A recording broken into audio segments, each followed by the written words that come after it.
Thank you very much. It's a great pleasure to be here to be talking at this workshop, which is also in the memory of Professor Rajasekharan.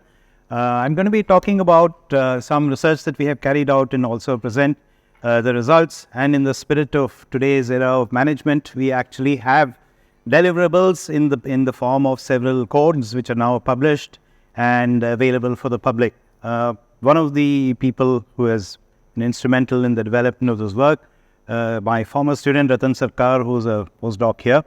Also, many of my earlier students have also been in IMSc, Gauhar Abbas and late Imsong. So I'm very grateful to IMSc.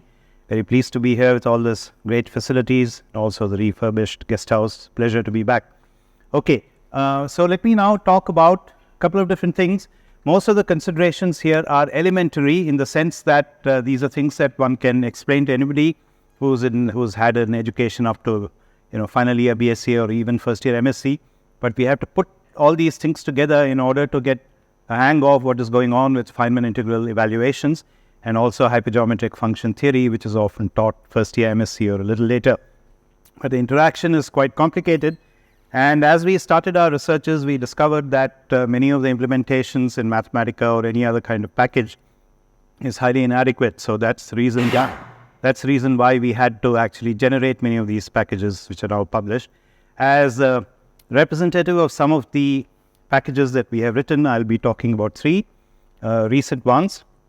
One of them is called Feyn GKZ. This is, of course, involves Feynman integrals. And GKZ are three mathematicians, Gelfand, Karpanov, and Zelewinski, and they had analyzed hypergeometric functions. And recently, a couple of papers talked about how Feynman integrals can be viewed as GKZ systems, but there was no computer algorithm implementation, so that was done. And another package that we wrote is named after an author who first wrote a paper in 1964-66 on how to get various analytic continuations of hypergeometric series. As we all know from our MSc education, it's not enough just to say something is a series, but you also need to know the regions of convergence of such series and to be able to get suitable analytic continuations. Simplest example is 1 plus x squared, etc., which sums to 1 by 1 minus x if mod x is less than 1. But supposing you want to know the series also for x greater than 1, then you can write it as 1 plus 1 by x plus 1 by x squared. That's an elementary example of analytic continuation, which you know how to do. So those are the important issues in hypergeometric theory. And this is of importance also to Feynman integrals, because in Feynman integrals, the variables are various ratios of masses or ratios of squares of momenta and masses. And you don't know for your physical problem what will be these values of these variables, whether they lie in the region of convergence of the original series or not. So you may need analytic continuations for the particular problem that you have in mind. So this also allows you to do this for hypergeometric functions with more than one variable. And one important example is known as the Appel function, which is a generalization of the Gauss 2f1. Okay, so let me start with a few examples and a few definitions, very simple. So these are all present in textbooks. One of them is a Pochhammer symbol, which is given by x. Pochhammer symbol of x with this index n is nothing but the ratio of gamma of x plus n by gamma of x, which for values of x which are integral actually terminates after a while. It's a kind of an incomplete gamma function of this. I shouldn't say incomplete, it's called a rising or a falling factorial. We also need a definition of the Pochhammer symbol of 1 with n, which is factorial n. So the Gauss 2f1, the basic function that he studied, which is a generalization of the series 1 plus x squared, etc., is something that looks like this. It is denoted by 2f1. Why 2f1? Because the 2a and b stands for the two Pochhammers that appear in the numerator over here. And the 1 because there's only one c which appears in the denominator over here. And if you just write out the series, you can see that it's an elementary extension of the geometric series that we all do in high school. So this is 1 plus a times b divided by c times x plus a times a plus 1, c times c plus 1, b times b plus 1. You can see the Pochhammer structure arising over here and then various other factorials over here like so. So this goes on. And Gauss also, he was particularly interested in this function because he was interested in studying the differential equation satisfied by this. And this satisfies the following differential equation. You can immediately see that it has three singular points at 0, 1 and infinity. So in our work, we will have to extend the Gauss to F1 two hypergeometric functions in more than one variable, which means that such a hypergeometric function, if it exists, will satisfy partial differential equations in each of those variables. Okay, so and if you have three singular points in this case, if you went to two variables, you would have singular curves. If you went to, say, a hypergeometric function in three variables, then you'll have singular surfaces, etc. So that is the theory of hypergeometric functions. The other very nice thing is that this also satisfies an integral representation, and I want to draw your attention to the structure of this. So once again, let's keep in mind that there are three variables, that there are three parameters a, b, and c, and one variable x over here. Now, Feynman integrals will often look like hypergeometric functions of this kind, where the x will be ratios of masses and momenta, and a, b, and c will contain the dimensional regularization parameter epsilon. Okay, so there's also a nice separation of the features of dimensional regularization and the physical kinematic invariance like this. Why is that? There's no real obvious reason. Murthy today mentioned Regé dynamics. Actually, Regé wrote a paper in the 50s, which is the fundamental paper, which shows the relationship between hypergeometric functions and Feynman integrals. As usual, very far-sighted paper by Regé. And a lot of the developments later also came from that, including the GKZ developments and so on.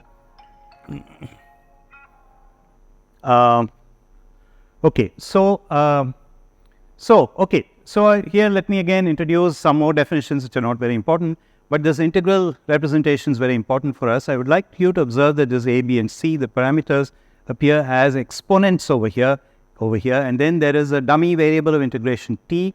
The variable x is sitting along with this, whereas the a, b, and c sit as powers over here. Now, in order to actually extend this to hypergeometric functions of more than one variable, we will require this kind of integral representations, where these variables t actually will become things like the Feynman parameters of Feynman integration. So that is the connection between GKZ systems, the integral representations, and Feynman parameters. Okay, so these are the basic properties of these things. So let me go on here and find a more interesting analytic continuation of 2f1 about 1 by x, which is the analog of what I had mentioned earlier about getting analytic continuation of 1 by 1 minus x. So the thing is that on the right hand side in this non-trivial example, you end up with more than one hypergeometric function, 2f1. But in the case of Gauss, this actually closes in 2f1, you don't need anything else. Let's also keep in mind that this could have been readily generalized to pfq, that you may have had p such parameters in the numerator and q such parameters in the denominator, and that is called pfq, which was also studied in the 19th century, and then there are analogues of this for hypergeometric functions of two variables. Also, very important property is satisfied by these hypergeometric functions known as the Farf-Euler transformations, which look like this. Now, all these are things that we are going to be using when we write our Mathematica code. So, the next step is to actually get generalizations of Gauss to more than one variable. Let's call them x and y. Okay. So, Appel in the late 19th century studied 4 of them. He was able to find only 4, which are actually truly hypergeometric. There's also another family of functions known as the Horn functions, which was developed by Horn. So here goes. So now instead of having one index of summation, you'll have more than one index of summation, call them m and n, like so. And then you have the two variables x to the m, y to the n. And just like in the 2f1 case, you're going to have Pochhammer symbols like this with a, b, and with, let's say, this a, b1, b2 showing up in the numerator, c1, c2 showing up in the denominator. The other important thing to see is that there's a non-trivial interlacing of these indices over here. It's not just like it's multiplying 2f1s and having indices which don't talk to each other. That would be a trivial kind of generalization of a hypergeometric function of one variable to two variables. This is a non-trivial generalization, and this therefore is seen in the fact that these indices of summation get interlaced, and this is the definition you can see in m plus 1. This f4 is the most complicated in this family, and it looks like this with an m plus 1, m plus n showing up here, m plus n showing up over here. Now, all of us know from high school algebra that if you have a series and you want to test the region of convergence, you can use a ratio test, or you can use the Cauchy test or Gauss test. Now, there are analogues of that for variables in more than one variable. And this is called the Horn's test, named after Jacob Horn, who actually worked out the theory for regions of convergence of series of 2 variables and more. Then there are generalizations to n variables. Here I've given the example with 3 variables, z1, z2, z3, with various interlacing of these indices, and these are called the Lauricella functions, like so. This is the most general object. You can keep defining this for more and more, but of course, it rapidly becomes far more complicated. Key thing is that there is also a region of convergence over here for this defining series, which is z square root of mod x plus square root of mod y is less than 1. So this is not sufficient for many purposes of physics, and what you need are analytic continuations of this. Now let's just change tracks. Yeah. Yes. They all satisfy various partial differential equations. The key thing is that they are partial differential equations and therefore far more complicated than just the ODE satisfied by Gauss.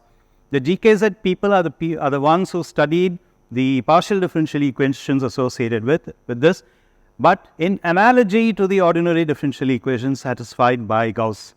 And that's the system that they have, which is called the GKZ system. And there's a whole mathematical theory which shows up also, Calabi-Yau and string theory and so on. There are various aspects of GKZ theory that shows up in many different branches of mathematical physics. So here is a basic definition of Feynman integrals, which are, so here is an L loop integral like this, which has L factors of this momentum. And then there's also several propagators. So the key thing is these propagators appearing in denominators raised to various powers. So this is a Feynman integral, period. Okay. So these are the objects of interest to us, depending on different masses, different external momenta, and different powers raised over here. So these are a family of Feynman integrals that are called scalar Feynman integrals. In principle, these could also be multiplied by various factors of momenta, external momenta, internal momenta, etc., etc. But it suffices to study only scalar integrals, because all the rest can be re-expressed in terms of scalar integrals. And those which you actually need are what are called master integrals. And there are plenty of masters in this audience who know far more about them than I do. Various examples. Here's a tadpole, which is a simple one loop integral like so, no external momentum entering. Here is a bubble, one external momentum entering. You can have 2 different masses and just an integral over here. Here's a one loop triangle. Again, there's only one independent momentum because of momentum conservation, but you have 3 propagators over here. So here are simple examples, one loop, and by now there are theorems which say that these actually involve at most polylogs. Whereas already the simplest possible 2 loop diagram, so-called sunset diagram, which has one external mass, one external momentum and 3 internal masses, already no longer falls under the category of polylogs, but actually generates what are called elliptic polylogisms. So here are examples of Feynman integrals which actually satisfy something called differential equations. There are many experts over here. There's a differential equation satisfied by this bubble, and then here is another bubble and a tadpole. But the key thing that I would like you to observe over here is that the boundary condition over here involves the 2f1. You see, I've been saying so much about hypergeometric functions without even ever giving you an example where on earth these are coming from. Here is an elementary example of what this 2f1 is. Here are more examples. For instance, at one loop, we know that there are objects known as the Passerino-Veltman functions, A, B, C, D, etc., etc., which need to be regularized and evaluated and so on. Here's a simple example where the B0 function, which is just a 2-point function with 2 unequal masses, M1 and M2, actually evaluates to an F4. Now this, in many textbooks, you will find that these are written in terms of logarithms or well-known functions, but actually there's an underlying Appel function F4, which is related to other known mathematical functions for specific values of these parameters. And this is an example. Here's another one-loop example of 3-point functions, which involves the Appel F2 over here. And for instance, the sunset that which I just showed you with unequal masses involves the Lauricella function like so, as it should, because there are 3 variables over here. I mean, there are 3 masses and one square of a momentum, and therefore you have 3 independent ratios, call them Z1, Z2, Z3. But the defining representation is only in the small unit diamond as far as these things are concerned.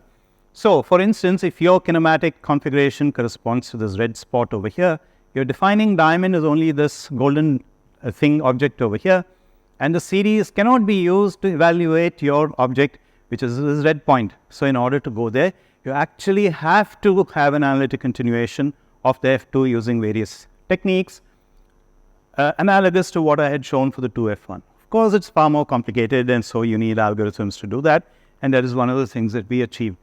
So in our work, which is a large amount of work done, first the pioneering work was done by Ratan over here in Aspire, along with Abhishek Pal, who was an undergraduate student, Sunetra Ramanan across at IIT Madras. We had this paper. So this is one of the examples that we did, and we invented an algorithm known as Aspire to actually implement what is known as a method of regions using a Mathematica program. So here's an example of pi-k scattering, where there are many, many different kinds of kinematic invariants, unequal masses, etc., etc. And we were able to confirm the results that had already appeared in the literature. So this fine GKZ I'll talk about a little bit more. Here's another package that we wrote along with Sumit Banik and our French collaborateur, Monsieur Samuel Friot, and Cheyenne Ghosh, my former PhD student. So here we studied n-fold Mellin-Barnes, and MB here stands for Mellin-Barnes. And the technique used to compute, and this is the key thing, it's an n-fold, not just 2-fold, 3-fold, n-fold. In fact, the examples that we had even had 11-fold integrals, and we had to find series representations for this. And these very brilliant bunch of young people, they found an algorithm based on something known as conic hulls, which is known to mathematicians, and this is published in Physical Review Letters, but as usual, very painful, because they asked for impact, innovation, and interest, and we had to have a large number of, spend a lot of bandwidth convincing them that this is impactful, interesting, and it is of interest. But not only that, but the referee actually wanted the code, and then later the referee, and we suspect it was Smirnov, who said that he had actually run many of his examples and was satisfied, therefore allowed it to be published. These are the other packages, Feyn GKZ and Olson, published in Computer Physics Communications over here, this and this. And Uphill F4 is also, Uphill F2 is also published in Computer Physics. So my former students, glad to say former students, all except one, they have recently got this paper accepted, where they study various Lauricella functions. And then recently, Shoik Bera has written a single author code, which is called multi-hype EXP. So this is expansion in the powers of epsilon, the dimensional regularization parameter, which is of fundamental importance. If you go back here, you see these epsilons appearing over here in the parameters, it's not appearing in the variables. Therefore, you need expansion in this epsilon if you want the finite part of the Feynman integral. So this is a very useful extension of other known codes from about 10 or 15 years ago, and very successful. So let me say a little bit about this package GKZ that we have over here. I'm already more than halfway through my time. So what was found some time ago was that any hypergeometric function can have an integral representation analogous to the Euler formula that I wrote. So these Feynman integrals can also be turned into something that looked like that kind of an Euler formula. And this was due to a rather recent representation of Feynman integrals due to Lee and Pomeranski. And once it is written in this form given by Lee and Pomeranski, you can translate it into a GKZ system and then try to solve the solutions of the GKZ system. There are various approaches associated with trying to solve the GKZ system. The original that was given by GKZ themselves, which is based on something called triangulations, and I'll give you an example. And all of us, when we do MSc, either as students or as teachers, we always introduce the method of Frobenius. We say that let there be a series solution, you plug it back into the differential equation, then you collect various terms associated with a given power of the variable. That gives you a recursion relation for the various expansion coefficients. And if you fix some of the early coefficients, then you can solve the recursion relation completely. That's known as the method of Frobenius. There's an analog of that for PDEs also, which is known as the generalized Frobenius method. And in our package, we actually implement both methods of this triangulation as well as this Grobner deformation or generalized Frobenius method. Instead of saying all that, let me just use a simple example. As usual, let me take this bubble. And then this thing has what are known as graph polynomials associated with that, Szymanczyk polynomials. And in terms of the Feynman parameters, for this particular diagram, there are actually only two Feynman parameters, x1 and x2. And then these are the graph polynomials associated with that, which can again be obtained from very elementary considerations. From that, we invent something known as the A matrix associated with the various powers appearing in the sum f plus g, the so-called Lie-Pomeranski polynomial, which is a sum of f in g. So the various powers associated in the monomial basis of x1 and x2 are all assembled in this matrix known as A, and by studying various properties of this A matrix, we can actually generate the entire Frobenius solution. So here is an example where you take this and you plug it in, and then this generates for you various terms associated with that given by an algorithm. It just comes from the Frobenius method. Okay, so this is a bunch of gamma functions, as you can imagine.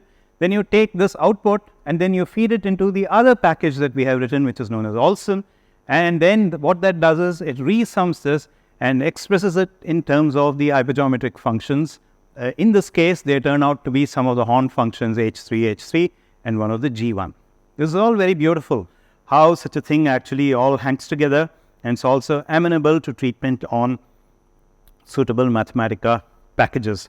So this is what we do, and of course, the more other important thing is we also need to discover the regions of convergence of the various series.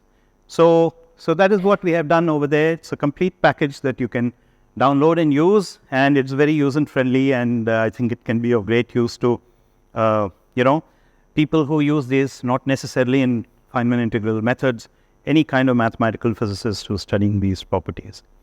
So as I mentioned, whenever you study hypergeometric functions, what is of importance is not just having the series itself, but also you have to be able to know what is the region of convergence. So the Olson package that we have written also has a subunit that is known as ROC2 for region of convergence in two variables. And actually, the buck more or less stops here because there's no complete theory for more than two variables. The Horns, you can have analogs of Horn in higher dimensions, but they are not complete. Only for certain special cases, Horn in 3 dimensions or 4 dimensions actually works. And some of the examples studied by Shovik and Tanay actually are precisely those cases and not other cases. So this is all of, even though it sounds like it's 20th century or 19th century physics, a lot of these things will keep coming back because they have not been settled. And they will be driven by the needs of the community, as and when you have to do these things, you simply have to do it, that's all. So in this Olson package, you have the option of taking a particular double series, and then you can sum over one of them, and then you produce a hypergeometric function. Then you insert the analytic continuation of this one-dimensional hypergeometric function. Then you re-express it again as a sum, and then carry out this procedure and re-express the result in terms of known hypergeometric functions. But of course, it may not close. In the case of 2f1, I showed you a left-hand side and a right-hand side. The 2f1 on the left-hand side was a sum of 2f1s on the right-hand side. In the case of Gauss, there's nothing else to do, so it happens. Here there's a lot of freedom, and you may start out with, let's say, an f2, and on the right-hand side, you may end up with more complicated functions or combinations of other hypergeometric functions. Or even 2D analogues of the PFQ. Remember, I had mentioned 2f1, which is Gauss. There are also generalizations of that, the PFQ. So in 2 dimensions, the generalizations of PFQ are known as the Campé de Ferrier functions. Campé de Ferrier and Appel were friends, actually. They actually wrote even a textbook together. So sometimes you may start out with an Appel function, and you may do all this kind of analytic continuation, and on the right-hand side, you may get Campé de Ferrier. Now, that is real friendship, if you ask me. And like to tell all these young people that have to work together so that one of you does the left-hand side and your pals do the right-hand side. So here's an example of such a thing where various different analytic continuations can be used, or various Pfaff-Euler transformations can be used in order to get these answers. So these are all the options that the package offers. So here's an example that we start out with an F2 and try to get an analytic continuation of this using here, for instance, the analytic continuation about infinity after summing over one of the indices. And on the right-hand side, you end up getting an answer that looks like a complicated combination of this kind, and this is what the answer looks like. So everything that I showed in the previous slide says that you start out with this diamond and you do an analytic continuation about infinity in one of them, and you end up with an analytic continuation over here in this region of convergence. So you can do this again and again hoping that you will be able to cover the entire xy plane. And it so happens that for F2 you can actually do it, except on the singular lines, obviously, because singular lines by definition are places where you cannot have an analytic continuation.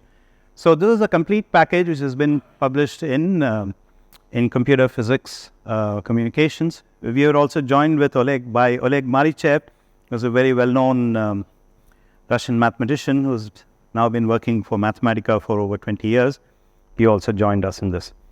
So here's an evaluation of this Appel F2. So this is the paper which was also done with Marichev.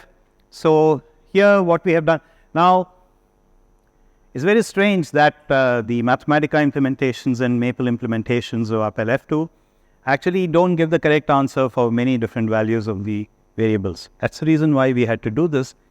We knew that it's going to appear in Feynman integral calculus, and then it was simply not possible to use any of the predefined definitions. So we had to do this. We were driven by the need to have a reliable way of evaluating these functions. So in fact, there were many numerical problems associated with the fact that you may have seen in the analytic continuations, you get prefactors which are raised to powers of these parameters. Now, if you have something like 1 minus x raised to the power a, and 1 minus x turns negative, then this means that the square root or the fractional power will turn it into a multiply valued function. So you have to define this function in a unique way, and in order to do that, you have to take a lot of care, and that is exactly what we did. And so this Appel F2 function is now a complete package to evaluate this for all real values of x and y. And this is the kind of problems that we have. For instance, to get the unique correct numerical evaluation using any one of the different analytic continuations. So this Appel F2, it's all described in great detail in our paper, how to get these things whenever you're using different analytic continuations, where there's a danger of the function becoming multiply value. So this is what I wanted to tell you about. This is sort of like a commercial for the work that we have done in our group, and we would be very happy if this was, used by members of the community. And if you have any questions, of course, we would be happy to answer them. Recently, there's a 900-page book by Stefan Weinzierl. It's called Feynman Integrals. That's the name of the book. It's a must for anybody who is a student of the subject, and definitely a valuable addition to any library. So many of the ideas that I have just mentioned and talked about are actually reviewed in a very magisterial manner by Weinzierl. And there are many other small topics in which he and co-workers have started, but they have not taken it further. So if you're really looking for a gold mine for research problems, I would advise you to invest in this book and probably sell it on the stock market after a couple of years. So many of the things, in my opinion, which are not fully explored are the relationship between dispersion relations and Feynman integrals. There's a paper written by Ettore Remedi. He first wrote his early papers in 1960s, just about 60 years ago, and he continues to write. He has a good paper on dispersion relations and Feynman integrals, but these have not been explored thoroughly. One has to find out ways in which these things can be, enriched so that Feynman integral computations analytically become more tractable. Then there are other ideas associated with Feynman integrals, such as a Hodge structure. This again has to do with the integral representation. There's integral representation. If you want to really view it as homological cycles or this or that, which people have done in the 60s but never took it forward after that, probably it was more complicated. You can look at this. There's a lot of relationship between algebraic geometry, number theory, combinatorics, all these fields, which are all topics of research. So this is because there are a lot of young people in this audience, I just thought that I would mention. Recently, Weinzierl and company have been using something known as iterated Chen integrals, something called iterated Eisenstein integrals also, which are being used by members of the community. And then there's also the theory of differential equations for Feynman integrals. These have all been studied, but whether or not they have been thoroughly studied or not is a question that will take some more time to be settled. And there's something called theory of chords. There are so many things, so many exciting things that one could do. So with these words, I'll stop here and see if there are any questions. Any questions? I have a couple of questions. One is this famous string theory thing, sigma m is minus 1 by 12. Yeah. Can it be understood in this language? Because that's also analytic continuation. I don't know. We need to talk about this a bit more. Maybe you can educate me a little bit and then let's... Okay. There's one more thing is there was some work maybe about a decade back on even in renormalization program on the Forest formula and other things. Yeah. That they try to understand by changes in the analytic continuation from one loop to higher loops, etc. Yeah. Is it possible to understand it straight from hypergeometric function or many of these things? It's an extremely interesting question. In our group, even when Ratan was with us, we had tried to look at some of these things, but rapidly became very complicated, and we stopped to see the forest for the trees in that particular sector. So we have not done it. One of our former undergrads, he has now gone off to Hamburg, but he has just put a paper on the archive few weeks ago with Franz Herzog and this guy, Mriganka Mauli Chakravarti, that's his name, MMC for short, and Herzog. They have a paper where they are looking at these things, and there are all kinds of properties associated with these Feynman integrals. There are Hopf algebra methods, which allow you to do some of these things. In my opinion, none of them has really allowed us to simplify anything. Probably it's a different way of doing the same thing or moving the complexity from one bin into another bin. So I think it will take some years before all these things settle down. A lot of very interesting developments. There's also the divergence which will come from some of the m mass parameter going to 0. Yeah. Like infrared divergence. Yes. Is it seen in these? It can be seen. All these things, various limits exist and so on. Yeah. And also many of the results that I give are for these parameters when they are non-integral. So the issue of, of their, what happens to them for integral cases is actually a problem. I gave this talk. I become a one-man traveling circus. I gave this talk in Bonn, and there's this person, Albrecht Klemm, who's a very well-known guy in string theory, and so he criticized our implementation, saying you don't do it for this or that. Of course, we know that, and we know that it's not easy to do. And now this is the first step of a couple of papers written by other theorists where that case is covered. Now, there are always cases which need to be studied and extended.